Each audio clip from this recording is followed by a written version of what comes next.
Hello everyone, good morning all student. Welcome to বিদ্যা মন্দির। বিদ্যা মন্দির ইউটিউব চ্যানেলে সবাইকে স্বাগত। তোমরা সবাই জানো যে আমাদের জিকের আইকিউ বুস্টার সিরিজ চলছে, যেখানে আমরা 40টা লেটেস্ট টাইপের কোশ্চেন নিয়ে আলোচনা করেছি, যেগুলো সমস্ত পরীক্ষার জন্য খুবই গুরুত্বপূর্ণ হবে। তোমরা মনোযোগ সহকারে ক্লাসটি করো, আর তোমরা বলবে যে 40টার মধ্যে কার কতগুলো কোশ্চেনের উত্তর দিতে পারলে। ঠিক আছে? আর চ্যানেলে নতুন হলে সবাই প্লিজ চ্যানেলটা একবার সাবস্ক্রাইব করে নিও। আর এটা হচ্ছে আমাদের ক্লাস রুটিন, তোমরা সবাই চেক করে নাও। আমাদের সকাল 8টা থেকে প্রতিদিন জিকে এমসিকিউ টাইপের কোশ্চেন নিয়ে আমরা আলোচনা করছি। আর রবিবারে আমাদের স্পেশাল 100খানা জিকে এমসিকিউ টাইপের কোশ্চেন আছে। আর আমাদের রাত 8টা থেকেও আমাদের ক্লাস আছে, ফাউন্ডেশন জিওগ্রাফি, ফাউন্ডেশন ইংলিশ। তোমরা অবশ্যই ক্লাসগুলি করো, তোমরাই বেনিফিট পাবে। ঠিক আছে? আর এই 12টা, 6টা, 10টা এগুলো আমরা প্রতিদিন টেলিগ্রাম চ্যানেলে আমরা মক দিই। তোমরা অবশ্যই টেলিগ্রাম চ্যানেলে যোগ হয়ে যেও।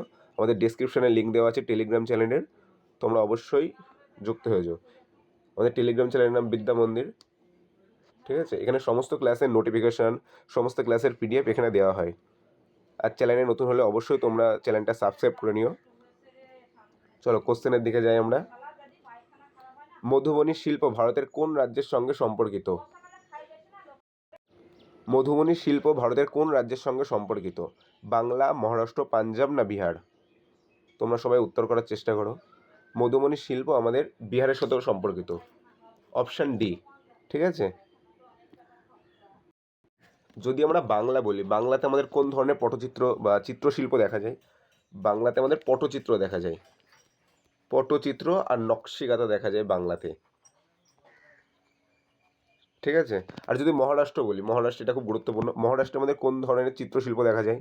মহারাষ্ট্রে আমাদের ওয়ার্ডলি চিত্রকলা দেখা যায়,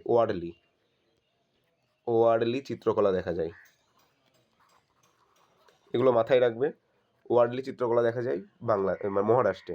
আর বিহারে আমাদের মধুবনী চিত্রশিল্প দেখা যায়। চলো পরবর্তী কোশ্চেন।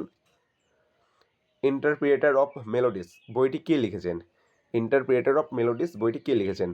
নয়নতারা সহগাল, ঝুম্পা লাহিড়ী, অরুন্ধতী রায় না শোভা দে? তোমরা উত্তর করার চেষ্টা করো। এটার উত্তর হবে অপশান বি, ঝুম্পা লাহিড়ী। ঝুম্পা লাহিড়ী লিখেছে ইন্টারপ্রিয়েটার অফ মেলোডিস। এটি কত সালে প্রকাশিত হয়েছিল যদি বলি, এটি কত সালে প্রকাশিত হয়েছিল এই বইটি? এই বইটি 1999 সালে প্রকাশিত হয়েছিল প্রথম। ঠিক আছে? আর তিনি এই বইয়ের জন্য 2000 সালে তিনি পুলিৎজার পুরস্কার পায়। তিনি পুলিৎজার পুরস্কার পায় এই বইয়ের জন্য।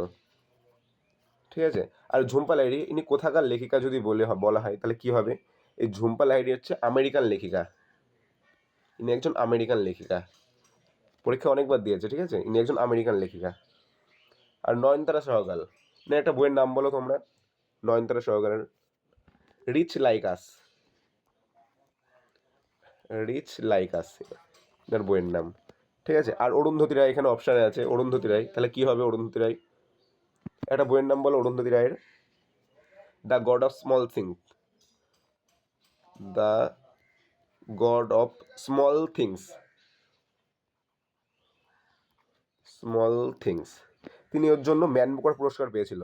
ঠিক আছে? Arundhati Roy the god of small থিংসের জন্য ম্যান বুকার পুরস্কার পেয়েছিল। ঠিক আছে? ম্যান বুকার পুরস্কারের বর্তমান নাম হচ্ছে এখন বুকার পুরস্কার হয়েছে। ঠিক আছে? চলো নেক্সট কোশ্চেন।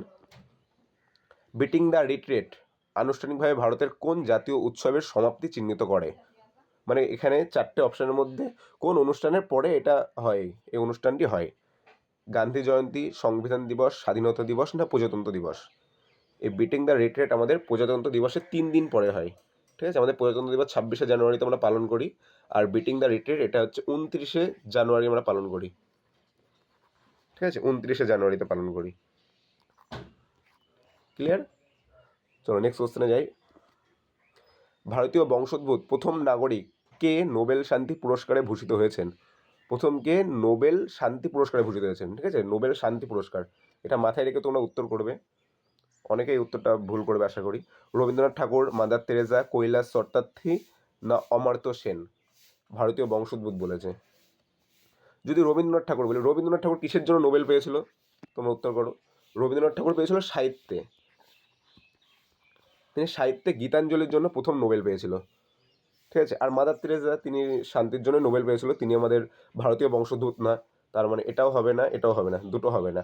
আর অমর্ত্য সেন কিসে নোবেল পেয়েছিল? অমর্ত্য সেন অর্থনীতিতে নোবেল পেয়েছিল, অর্থনীতিতে। অমর্ত্য সেন অর্থনীতিতে নোবেল পেয়েছিল। কত সালে পেয়েছিল যদি বলা হয়? তিনি 1998 সালে নোবেল পেয়েছিল। তাহলে আমাদের এখানে কোনটা হবে? অপশান সি হবে, কৈলাস সত্যার্থী। তিনি কত সালে নোবেল পেয়েছিল? তো জানা থাকলে বলো। তিনি 2014 সালে নোবেল পেয়েছিল, 2014 সালে শান্তি নোবেল পেয়েছিল। ঠিক আছে, চলো নেক্সট কোশ্চেনে যাই। ভারতে কি ধরনের সরকার ব্যবস্থা আছে? ভারতে কি ধরনের সরকার ব্যবস্থা আছে? রাজতান্ত্রিক, সাম্প্রদায়িক, সংসদীয় না অভিজাততান্ত্রিক? উত্তর করার চেষ্টা করো তোমরা। আর অবশ্যই পিডিএফের জন্য তোমরা টেলিগ্রামে যুক্ত হয়ে যাও আমাদের। ভারতের সরকার আমাদের সংসদীয়, সংসদীয় ব্যবস্থা। ঠিক আছে, চলো নেক্সট কোশ্চেন। 1946 সালের 9 ডিসেম্বর অনুষ্ঠিত গণপরিষদের প্রথম সভার সভাপতি কে ছিলেন? প্রথম সভার সভাপতি কে ছিলেন? উত্তর করার চেষ্টা করো তোমরা। সচ্চিদানন্দ সিনহা, জওহরলাল নেহরু, মানবেন্দ্রনাথ রায় না রাজেন্দ্র প্রসাদ? এই চারটের মধ্যে কোনটি হবে? যে 9 ডিসেম্বর বলে, 9 ডিসেম্বর আমাদের সচ্চিদানন্দ সিনহা আমাদের গণপরিষদের প্রথম অস্থায়ী সভাপতি ছিলেন, ইনি অস্থায়ী সভাপতি।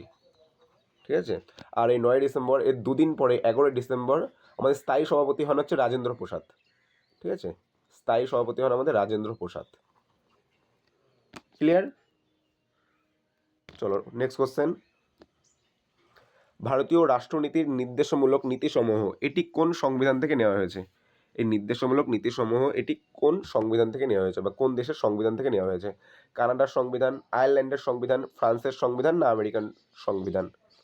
এটার উত্তর হবে অপশন বি, আয়ারল্যান্ডের সংবিধান থেকে নেওয়া হয়েছে। আমাদের ডিপিএসপি বা রাষ্ট্রের নির্দেশমূলক নীতিসমূহ, এই ডিপিএসপি কত নম্বর ধারায় আছে? ডিপিএসপি মধ্যে 36 থেকে 51 মধ্যে বলা হয়েছে ডিপিএসপির কথা। কত নম্বর পার্টে যদি বলা হয় তাহলে কি হবে? পার্ট 4-এ আছে। ঠিক আছে, পরীক্ষায় অনেকবার দিয়েছে, পার্ট বা ভাগ 4-এ আছে। ঠিক আছে, চলো পরবর্তী কোশ্চেনে যাই। তহকিক মালিল হিন্দ গ্রন্থটি কে লিখেছেন? তহকিক মালিল হিন্দ গ্রন্থটি কে লিখেছেন? মেগাস্তিনিস, আল মাসুদি, ইবন বতুতা না আল বেরুনি? কি হবে উত্তর? এটার উত্তর কি হবে? তোমরা উত্তর করার চেষ্টা করো তাড়াতাড়ি।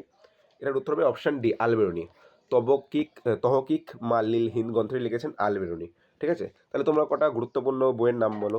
যেমন তবকেতে নাসিরি, তবকেতে নাসিরি গ্রন্থটি কে লিখেছেন?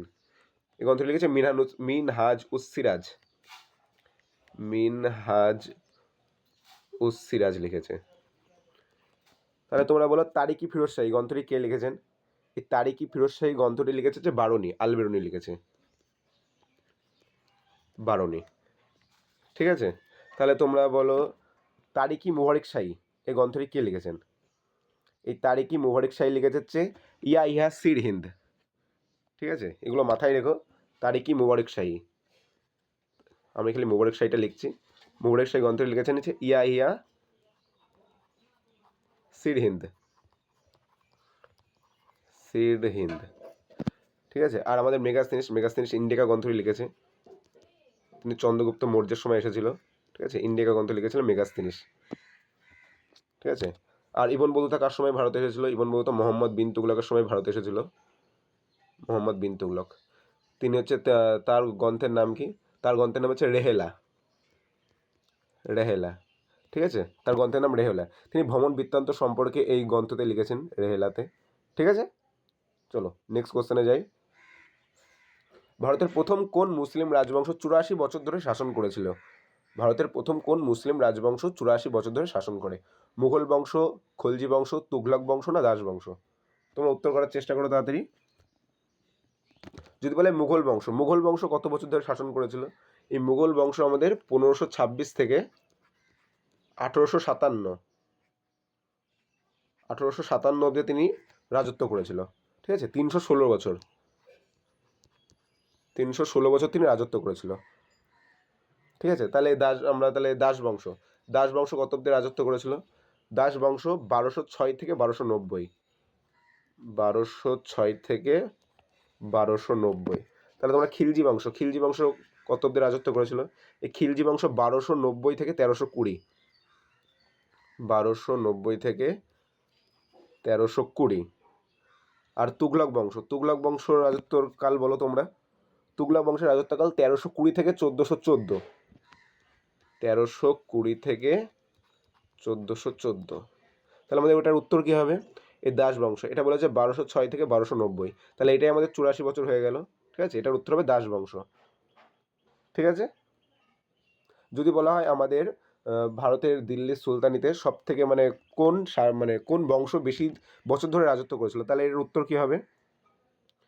এটার উত্তর হবে তুগলক বংশ।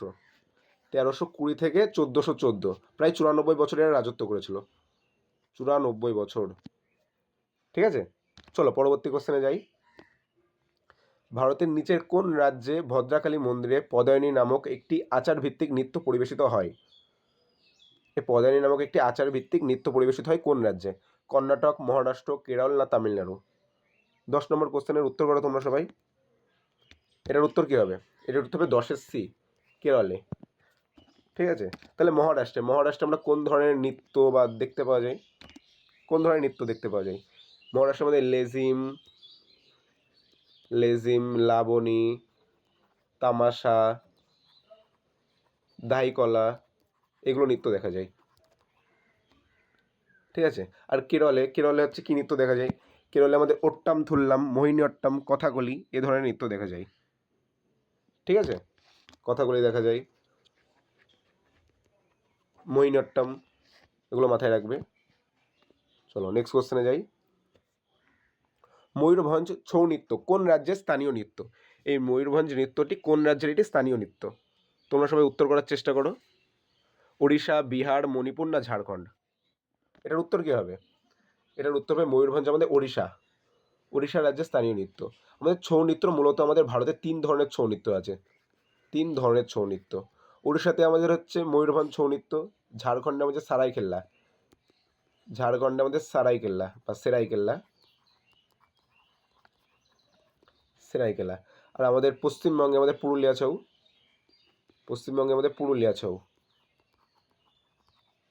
ছৌ। এই দুটি হচ্ছে মুখোশ পরিধান করে, মানে মুখোশ পরে এগুলো নৃত্য পরিবেশন করা হয়। ঠিক আছে, এই দুটি। আর ওড়িশাতে আমাদের হচ্ছে কি মুখোশ ছাড়া আমাদের ছৌ নৃত্য মানে পরিধান মানে ইয়ে করে, মুখোশ ছাড়া ছৌ নৃত্য পরিবেশন করে। ঠিক আছে, ওড়িশাতে।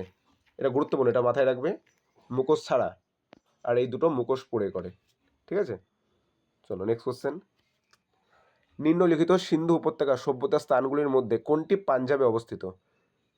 এই নিম্নলিখিত 4টে, এটি হচ্ছে কোনটি আমাদের পাঞ্জাবে অবস্থিত? এগুলো সবই আমাদের সিন্ধু উপত্যকার সভ্যতা। তোমরা উত্তর করার চেষ্টা করো। এটার উত্তর হবে ডি, রোপার। ঠিক আছে, এটি যদি বলি তাহলে এটি কোন নদীর তীরে অবস্থিত?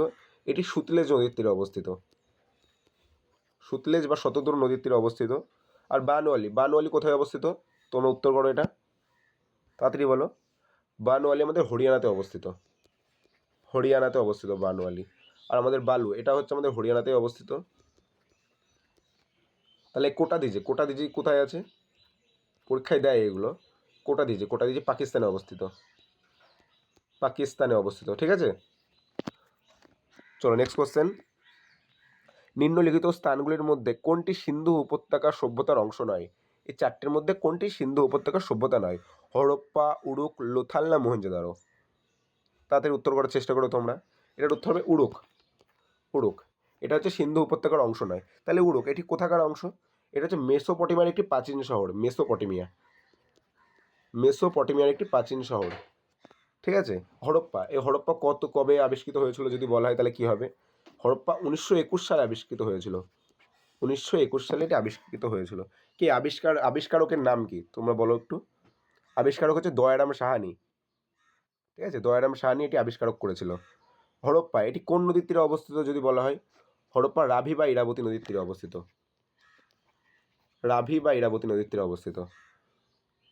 ঠিক আছে, তাহলে তোমরা লোথাল বলো। লোথাল কোন নদীর তীরে অবস্থিত? লোথাল হচ্ছে ভোগব নদীর তীরে অবস্থিত।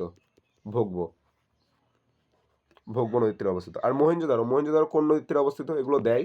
মহেঞ্জোদারো হচ্ছে সিন্ধু নদীর তীরে অবস্থিত মহেঞ্জোদারো। যদি বলা হয় এটি মহেঞ্জোদারো, এটি কে আবিষ্কারকের নাম কি মহেঞ্জোদারো, আর কত সালে আবিষ্কার হয়েছিল? মহেঞ্জোদারো 1922 সালে রাখালদাস বন্দ্যোপাধ্যায় আবিষ্কারকের নাম রাখালদাস বন্দ্যোপাধ্যায়। ঠিক আছে, 1922 সালে, ডেটটা মনে রাখবে।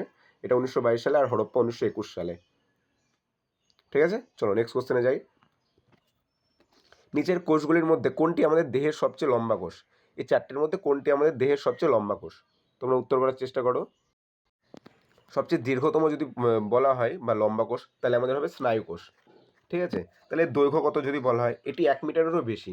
এর দৈর্ঘ্য 1 মিটারেরও বেশি। ঠিক আছে, তাহলে এই ডিমকোষ বা ডিম্বাণু, ঠিক আছে, এটি ডিমকোষ বা ডিম্বাণু, এটি আমাদের মানবদেহের সবচেয়ে বড় কোষ। সবচেয়ে বৃহত্তম কোষ হচ্ছে আমাদের এই ডিমকোষ বা ডিম্বাণু কোষ। ক্লিয়ার? চলো নেক্সট কোশ্চেনে যাই। বেনুবন বিহার বৌদ্ধ মঠটি ভারতের নিচের কোন রাজ্যে অবস্থিত? এই বেনুবন বিহার বৌদ্ধ মঠটি এটি ভারতের কোন রাজ্যে অবস্থিত? নাগাল্যান্ড, মেঘালয়, মণিপুর না ত্রিপুরা? তোমরা এটা উত্তর করার চেষ্টা করো। এটার উত্তর হবে অপশন ডি, ত্রিপুরা। এটি কত সালে নির্মিত হয়েছিল যদি বলা হয়, তাহলে কী হবে? এই বেনুবন বিহার বৌদ্ধ মঠটি কত সালে নির্মিত হয়েছিল? এটি 1946 সালে এটি নির্মিত হয়েছিল। 1946 সালে, ডেটটা মনে রাখবে, 1946 সালে। চলো নেক্সট কোশ্চেন। বৈশালীতে দ্বিতীয় বৌদ্ধ সংগীতি পরিচালনা করেছিলেন কে? বৈশালীতে দ্বিতীয় বৌদ্ধ সংগীতি পরিচালন কে করেছিলেন? মুন্ডা, অনিরুদ্ধ, সুনিতা না কালাশোক? এটার উত্তর হবে অপশন ডি, কালাশোক। কত সালে দ্বিতীয় বৌদ্ধ সংগীতি কবে হয়েছিল যদি বলা হয়? দ্বিতীয় বৌদ্ধ সংগীতি হয়েছিল 383 খ্রিস্টপূর্বাব্দে। 383 খ্রিস্টপূর্বাব্দে হয়েছিল। ঠিক আছে, কালাশোকের আমলে হয়েছিল। চলো তাহলে তোমরা বলো প্রথম বৌদ্ধ সংগীতি কার আমলে বা কোথায় হয়েছিল? প্রথম বৌদ্ধ সংগীত হয়েছিল রাজগৃহতে। প্রথম বৌদ্ধ সংগীত হয়েছিল রাজগৃহতে। 483 হয়েছিল। 483 খ্রিস্টপূর্বাব্দে হয়েছিল। কার আমলে যদি বলা হয় তাহলে কি হবে? অজাতশত্রুর আমলে হয়েছিল। মাথায় রাখবে এটা, অজাতশত্রুর আমলে প্রথম বৌদ্ধ সংগীতি। আমাদের বৌদ্ধ সংগীতি 4টে হয়েছিল, 2খানা আমরা বলে ফেললাম। তাহলে তৃতীয় বৌদ্ধ সংগীতি কোথায় হয়েছিল? তৃতীয়টা উত্তর করার চেষ্টা করো। তৃতীয়টা হয়েছিল পাটলিপুত্রে। থার্ড হয়েছিল আমাদের পাটলিপুত্রতে। যেমন তৃতীয় হয়েছিল। কত সালে যদি বলা হয়? 250 খ্রিস্টপূর্বাব্দে। 250 খ্রিস্টপূর্বাব্দে অশোকের আমলে হয়েছিল।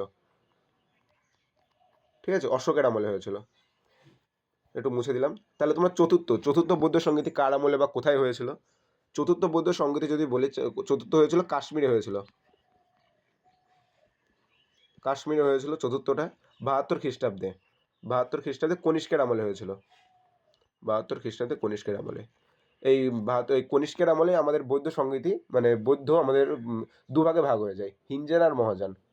ঠিক আছে, পরীক্ষায় এটা দেওয়ার মতো কোশ্চেন। এই কনিষ্কের সময় হচ্ছে হিনজান আর মহাযান দুভাগে ভাগ হয়ে যায়। ঠিক আছে, চলো নেক্সট কোশ্চেনে যাই। ভারত সরকার কর্তৃক সাহিত্য একাডেমি আনুষ্ঠানিকভাবে উদ্বোধন করা হয়েছিল কবে? এই সাহিত্য একাডেমি আনুষ্ঠানিকভাবে উদ্বোধন করা হয়েছিল কবে? 1956, 1954, 1958 না 1952? তোমরা সবাই উত্তর করার চেষ্টা করো। 17 নম্বর কোশ্চেনের এটার উত্তর হবে অপশান বি, 1954। ঠিক আছে, 12ই মার্চ 1954 সালে এর উদ্বোধন করা হয়। ঠিক আছে, 12ই মার্চ, ডেটটা মনে রাখবে তোমরা। Next question. ব্যাস সম্মান নামক সাহিত্য পুরস্কারটি প্রথম প্রদান করা হয়েছিল কবে? এই ব্যাস সম্মান সাহিত্য পুরস্কারটি প্রথম প্রদান করা হয়েছিল কবে? তোমরা সবাই উত্তর করার চেষ্টা করো। এটার উত্তর হবে অপশান ডি, 1991 সালে। ঠিক আছে, এই পুরস্কারটি কে প্রদান করে যদি বলা হয় তাহলে কী হবে? এই পুরস্কারটি প্রদান করে কে কে বিড়লা ফাউন্ডেশন। ঠিক আছে, কে কে বিড়লা ফাউন্ডেশন প্রদান করে। কে কে বিড়লা ফাউন্ডেশন। ঠিক আছে, তাহলে প্রথম যদি বলা হয় এই ব্যাস সম্মান পুরস্কারটি প্রথম কে পেয়েছিল জানা থাকলে তোমরা উত্তর করো। এই ব্যাস সম্মান পুরস্কার প্রথম পেয়েছিল রামবিলাস শর্মা। মানে প্রথম পেয়েছিল রামবিলাস শর্মা, রামবিলাস শর্মা। ঠিক আছে, মাথায় রাখবে এটা, রামবিলাস শর্মা। চলো নেক্সট কোশ্চেনে যাই। কোন সালে এ আর রহমান দুটি অস্কার জিতেছিল? এ আর রহমান দুটি অস্কার জিতেছিল কোন সালে? 2011, 2010, 2009 না 2017? উত্তর করো তোমরা তাড়াতাড়ি। এটার উত্তর হবে অপশান সি, 2009 সালে। ঠিক আছে, চলো নেক্সট কোশ্চেনে যাই। ভারতীয় সংবিধানের কোন অনুচ্ছেদে বলা হয়েছে রাষ্ট্র তার সরকারি চাকরিতে বিচার বিভাগকে নির্বাহী বিভাগ থেকে পৃথক করার জন্য পদক্ষেপ গ্রহণ করবে? ভারতের সংবিধানে কোন অনুচ্ছেদে বলা হয়েছে রাষ্ট্র তার সরকারি চাকরিতে বিচার বিভাগকে নির্বাহী বিভাগ থেকে পৃথক করার জন্য পদক্ষেপ গ্রহণ করবে? অনুচ্ছেদ 25, অনুচ্ছেদ 55, অনুচ্ছেদ 50 না অনুচ্ছেদ 35? সব উত্তর করার চেষ্টা করো। এটার উত্তর হবে অপশান সি, অনুচ্ছেদ 50। ঠিক আছে, এটি আমাদের ডিপিএসপির অন্তর্গত, ডিপিএসপির অন্তর্গত। ঠিক আছে, আমরা আগেই বলেছি ডিপিএসপি 36 থেকে 51 ধারায় আছে, পার্ট নম্বর 4, পার্ট 4-এ আছে। ঠিক আছে, মাথায় রাখবে। চলো নেক্সট কোশ্চেনে যাই। 1 ডিগ্রি অক্ষাংশ প্রায় কত কিলোমিটারের সমান? 1 ডিগ্রি অক্ষাংশ প্রায় কত কিলোমিটারের সমান? এটার উত্তর কী হবে? এটার উত্তর হবে অপশান সি, 111 কিলোমিটারের সমান। ঠিক আছে, চলো নেক্সট কোশ্চেনে যাই। মেঘালয়ের গারো উপজাতির মধ্যে সবচেয়ে জনপ্রিয় উৎসব কোনটি? এই মেঘালয়ের গারো উপজাতির মধ্যে সবচেয়ে জনপ্রিয় উৎসব কোনটি? ওয়াঙ্গালা উৎসব, ইয়োসাং উৎসব, পোরাগ উৎসব না নোয়াখাই উৎসব? এই চারটের মধ্যে কোনটি হবে? সবাই উত্তর করার চেষ্টা করো। এটার উত্তর কী হবে? এটার উত্তর হবে অপশান এ, ওয়াঙ্গালা উৎসব। গারো উপজাতির মধ্যে সবচেয়ে জনপ্রিয় উৎসব হচ্ছে ওয়াঙ্গালা উৎসব। ঠিক আছে, তাহলে তোমরা বলো ইয়োসাং উৎসব। ইয়োসাং উৎসব কোথায় পালিত হয়? ইয়োসাং উৎসব এটি মণিপুরে পালিত হয়, এটি মণিপুরে পালিত হয়। ঠিক আছে, এটি মেইতি সম্প্রদায়ের লোকেরা এটি প্রচলন করে, এই ইয়োসাং উৎসবটা। ঠিক আছে, মেইতি সম্প্রদায়ের লোকেরা। আর যদি বলে পোরাগ উৎসব, এটি কোথায় প্রচলন হয়, মানে এটি কোথায় হয়? এটি অসমের একটি ফসল কাটার উৎসব। ঠিক আছে, এটি অসমে পালন করা হয়, অসমে একটি ফসল কাটার উৎসব, এটি ফসল কাটার উৎসব। ঠিক আছে, আর নোয়াখাই, নোয়াখাই হচ্ছে আমাদের ওড়িশা রাজ্যে পালন করা হয়, ওড়িশা রাজ্যে, ওড়িশা রাজ্যে এটি পালন করা হয়। এটি এক ধরনের কৃষি, মানে কৃষি উৎসব ধরতে গেলে। ঠিক আছে, ওড়িশা রাজ্যে এটি এক ধরনের কৃষি উৎসব। আর পোরাগ উৎসব হচ্ছে অসমের ফসল কাটার উৎসবের নাম পোরাগ উৎসব। ঠিক আছে, আর ইয়োসাং উৎসব এটি হচ্ছে আমাদের মণিপুরে পালন করা হয়। চলো নেক্সট কোশ্চেনে যাই। ভারতের কোন অংশে সিন্ধু দর্শন উৎসব পালিত হয়? সিন্ধু দর্শন উৎসব পালিত হয় কোন অংশে? পাঞ্জাব, লাদাখ, সিকিম না উত্তরপ্রদেশ? তোমরা তাড়াতাড়ি উত্তর করার চেষ্টা করো। 23 নম্বর কোশ্চেন, কোন অংশে সিন্ধু দর্শন উৎসব পালিত হয়? সিন্ধু দর্শন উৎসব পালিত হয় অপশান বি, লাদাখে। ঠিক আছে, এটি প্রতি বছর পালিত হয়, এটি প্রতি বছর জুন মাসে পালিত হয়, এটি প্রতি বছর জুন মাসে পালিত হয়। সিন্ধু নদীর তীরে অবস্থিত হয়। ঠিক আছে, মানে সিন্ধু নদীর তীরে এই উৎসবটি হয়, সিন্ধু নদীর তীরে। যদি বলা হয় প্রথম কবে হয়েছিল এই সিন্ধু দর্শন উৎসব, তাহলে কী হবে? প্রথম যদি বলি, প্রথম হয়েছিল 1997 সালে, 1997 সালে প্রথম হয়েছিল। ঠিক আছে, চলো পরবর্তী কোশ্চেনে যাই। নিচের কোন সংস্থাটির সদর দপ্তর সঠিকভাবে মেলানো নেই? কোন সংস্থাটির সদর দপ্তর সঠিকভাবে মেলানো নেই? তোমরা সবাই উত্তর করার চেষ্টা করো। এটা অপশন এলিমিনেট করে তোমরা উত্তর করার, মানে উত্তর পারবে এটা। যেমন ওপেক, ওপেকের সদর দপ্তর কোথায়? ওপেকের সদর দপ্তর ভিয়েনা, এটা ঠিক আছে, তার মানে এটা হবে না। আইএমএফ, ঠিক আছে, আইএমএফের সদর দপ্তর কোথায়? ওয়াশিংটন ডিসি, এটাও ঠিক আছে, এটাও তাহলে হবে না। হুয়ের সদর দপ্তর কোথায়? জেনেভা, এটাও হবে না। তাহলে আমাদের এই যে অ্যামনেস্টি ইন্টারন্যাশনাল, এটার সদর দপ্তর কোথায় যদি বলা হয়? এর সদর দপ্তর হচ্ছে লন্ডনে, লন্ডন ইউকেতে অবস্থিত। ঠিক আছে, মানে ইউকে, এটা আমাদের নিউ ইয়র্ক আছে, তার মানে এটা ভুল। তাহলে আমাদের এটা কোনটি মেলানো নেই, তাহলে এটার হবে উত্তর। ঠিক আছে, এটা আমাদের উত্তর হবে। চলো নেক্সট কোশ্চেনে যাই। ভারতের স্পেস অ্যাপ্লিকেশন সেন্টারটি কোথায় অবস্থিত? ভারতের স্পেস অ্যাপ্লিকেশন সেন্টারটি কোথায় অবস্থিত? মুম্বাই, আহমেদাবাদ, ত্রিবান্দাম না বেঙ্গালুরু? তোমরা সবাই উত্তর করার চেষ্টা করো। এর উত্তর হবে অপশান বি, আহমেদাবাদ। ঠিক আছে, স্পেস অ্যাপ্লিকেশন সেন্টার আমাদের আহমেদাবাদে অবস্থিত। যদি আমরা ইসরো বলি, ইসরো এটা আমাদের ভারতের একটা স্পেস অ্যাপ্লিকেশন। এই ইসরোটি কোথায় অবস্থিত আর কত সালে অবস্থিত? এটি 1969 সালে আবিষ্কৃত হয়েছে, 1969 সালে গঠিত হয়েছে, 1969 সালে। যদি বলা হয় ইসরোর বর্তমান চেয়ারম্যানকে, জানা থাকলে তোমরা উত্তর করো। ইসরোর বর্তমান চেয়ারম্যান হচ্ছে ভি নারায়ণ ধার, ভি নারায়ণ ধার। ঠিক আছে, আর ডিআরডিও, ডিআরডিও এটি কবে গঠিত হয়েছিল বা কবে প্রতিষ্ঠা হয়েছিল? ডিআরডিও 1 জানুয়ারি 1958 সালে এটি গঠিত হয়েছিল। এর সদর দপ্তর কোথায় যদি বলা হয়? ডিআরডিওর সদর দপ্তর হচ্ছে নিউ দিল্লিতে। ঠিক আছে, নিউ দিল্লিতেও সদর দপ্তর। তা ডিআরডিওর বর্তমান চেয়ারম্যানকে জানা থাকলে তোমরা উত্তর করো অবশ্যই। ডিআরডিওর চেয়ারম্যান হচ্ছে Samir V Kamat, Samir V Kamat, Samir V Kamat. ঠিক আছে, চলো নেক্সট কোশ্চেনে যাই। ভারতে প্রথম পারমাণবিক বোমা কোন সালে পরীক্ষা করা হয়েছিল? ভারতের প্রথম পারমাণবিক বোমা এটি কোন সালে পরীক্ষা করা হয়েছিল?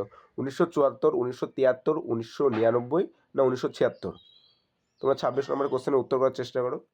এটার উত্তর হবে অপশান এ, 1974-এর 18ই মে। 18ই মে পরীক্ষা করা হয়েছিল। ঠিক আছে, যদি বলা হয় তখন প্রধানমন্ত্রী কে হয়েছিল এই প্রথম পারমাণবিক বোমা পরীক্ষা করার সময় প্রধানমন্ত্রী কে ছিল? তখন প্রধানমন্ত্রী ছিল ইন্দিরা গান্ধী। ইন্দিরা গান্ধী তখন প্রধানমন্ত্রী ছিল। ঠিক আছে, যদি বলি সভাপতি, তখন সভাপতি কে ছিল?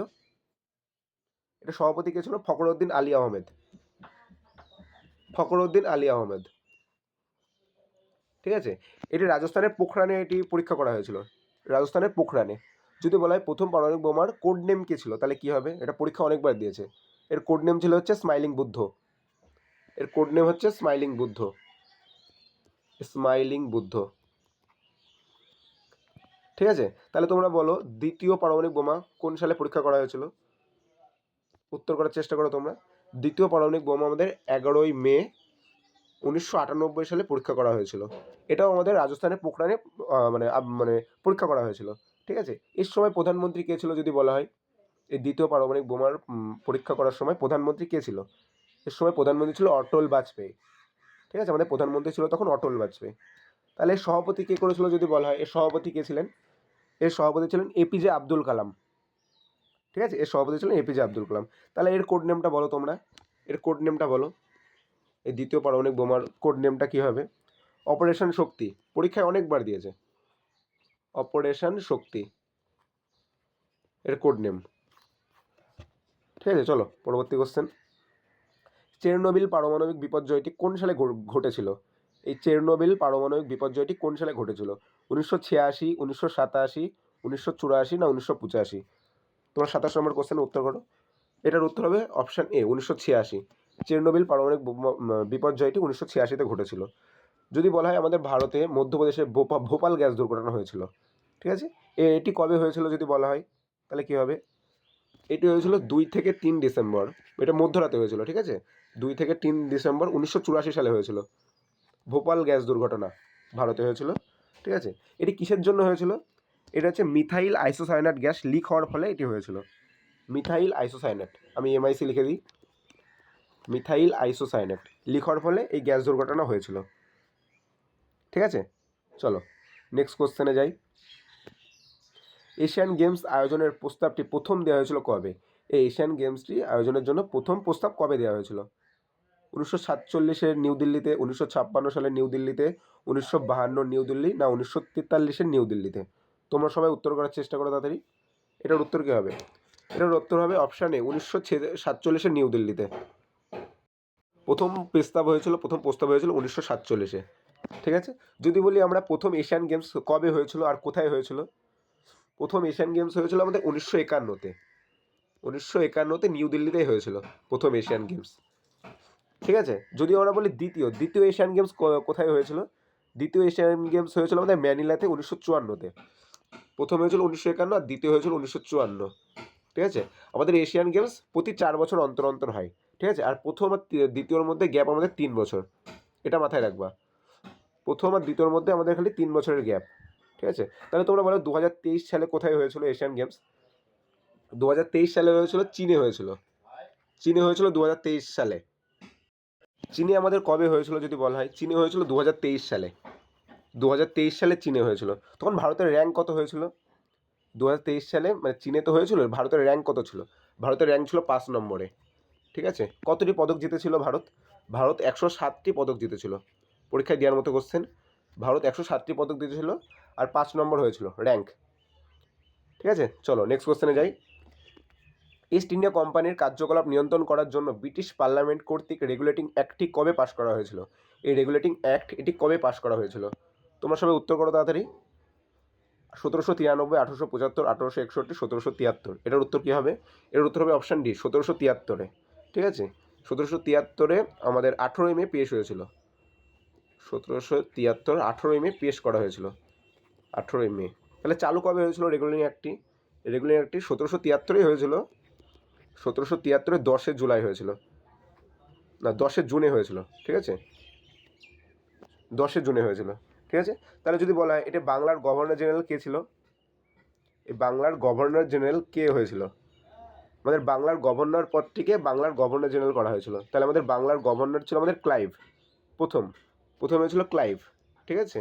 আর হচ্ছে গিয়ে এই রেগুলেটিং অ্যাক্টের মাধ্যমে আমাদের গভর্নর পদটিকে গভর্নর জেনারেল পদ করা হয়। তখন আমাদের কে হয়েছিল?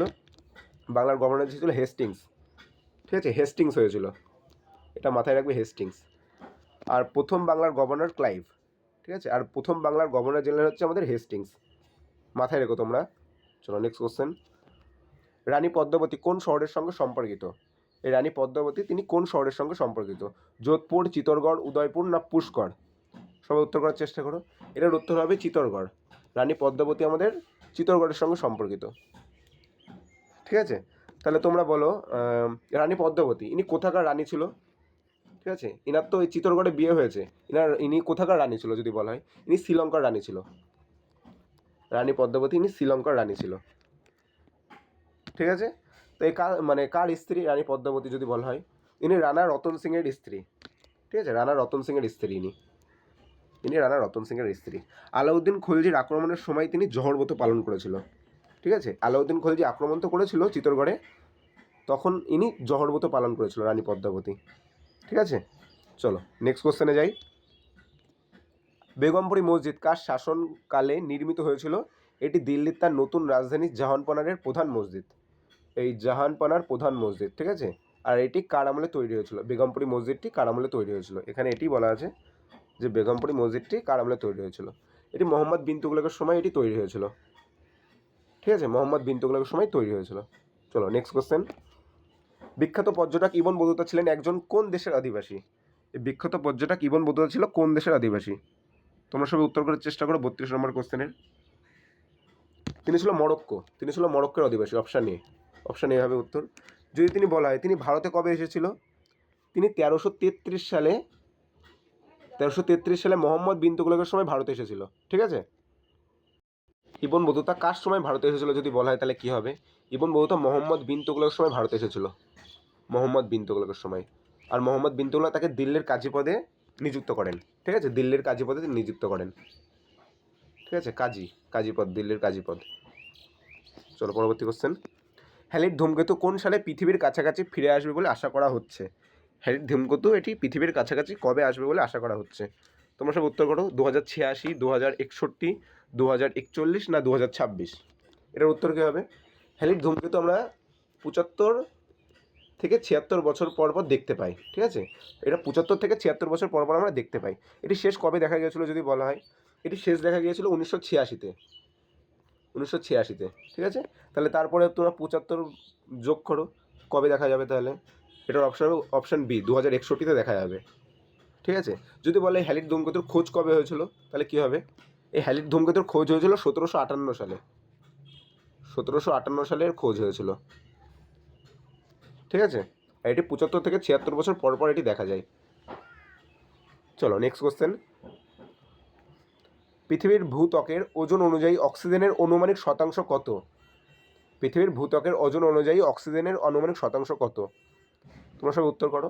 আর তোমরা পিডিএফের জন্য অবশ্যই আমাদের টেলিগ্রাম বক্সে, মানে টেলিগ্রামে আমাদের জয়েন হয়ে যেও, ডেসক্রিপশানে লিঙ্ক দেওয়া আছে, ঠিক আছে। তাহলে এটার উত্তর কী হবে? এটার উত্তর হবে অপশান এ, 46.6%, ঠিক আছে। আমাদের ভূত্বকে দেখা যায় সবথেকে বেশি হচ্ছে 46.6% অক্সিজেন। তাহলে যদি বলে সিলিকন কত পার্সেন্ট দেখা যায়? সিলিকন জানা থাকলে উত্তর করো তোমরা। সিলিকন আমাদের 27% দেখা যায় সিলিকন, ঠিক আছে। আর অ্যালুমিনিয়াম কত পার্সেন্ট দেখা যায়?